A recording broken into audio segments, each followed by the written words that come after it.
इतना आत्मविश्वास कहाँ से आता है आपके पास कि आप लोकसभा में हम लोगों के बीच में रहते हैं, हम वैकेशन करने नहीं जाते। वैकेशन करने जो एक मुख्यमंत्री हैं दिल्ली के, वो भी जाते हैं बीच बीच में, लेकिन इस बार वो जेल से छुट्टी काट के आए हैं और आते ही उन्होंने कह दिया कि 140 करोड़ लोगों को तानाशाही की सरकार उखाड़ फेंकनी चाहिए। चलिए, वो उनका स्वप्न है, करे वो।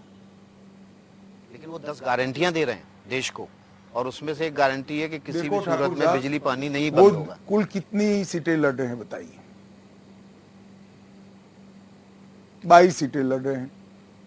अब सरकार बनाने के लिए 270 चाहिए। क्या गारंटी दे रहे हो? किसको गारंटी दे रहे हो? 22 सीटों पर चुनाव लड़कर आप कह रहे हो कि मैं पूरे देश का बिजली का बिल माफ कर दूंगा, और आप लोग कैरी भी कर रहे हो। लेकिन कोई नीचे एंकर भी नहीं कहता कि भैया आप सिटी 22 लड़ रहे हो, कहां से सरकार बनेगी?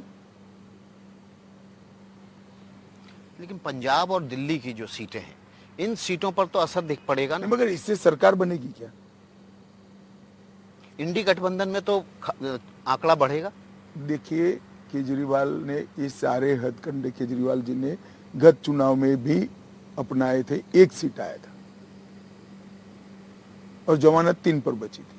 लेकिन विपक्ष आपके ऊपर आरोप लगा रहा है, गृह मंत्री जी, बार बार कि ईडी और सीबीआई का बेजा इस्तेमाल हो रहा है और चुनाव आने के वक्त ये इस्तेमाल ज्यादा तेज हुआ है और उन राज्यों में ज्यादा हुआ है जहां बीजेपी कमजोर है। आरोप कितने साल से लगते हैं? चुनाव तो अभी आया। और केजरीवाल जी अगर ये आरोप लगाना चाहते हैं तो 9 बार उन्होंने समन को डिनाई किया है।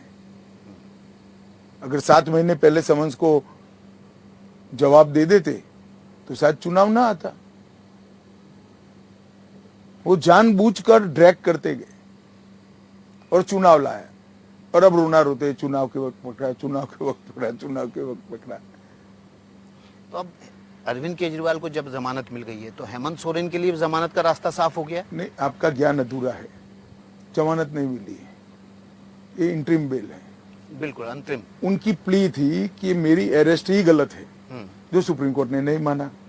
फिर कहा ठीक है भैया मुझे बेल दे दीजिए, वो भी सुप्रीम कोर्ट ने नहीं माना। उन्होंने कहा कम से कम मुझे प्रचार करने दीजिए, तो सुप्रीम कोर्ट ने कुछ कंडीशंस के साथ प्रचार करने के लिए 1 तारीख तक की छुट्टी दी है। 2 तारीख को वापिस तिहाड़ में जाना है। इसमें कौन सा उनके पक्ष में फैसला आ गया, मैं समझता नहीं हूं। कौन सा आरोप जुटला दिया सुप्रीम कोर्ट ने? लेकिन जमानत, अंतरिम जमानत को तो इस तरह पेश किया जा रहा है जैसे उनकी जीत हो गई हो केस में, उनके खिलाफ जो सबूत थे वो कमजोर पाए गए। कई बार लोग ऐसे मूड में आ जाते हैं, वो ऐसा सोचते हैं कि हम जो बोलते हैं वो सब लोग सच मान जाते हैं। लोग सोचते ही नहीं।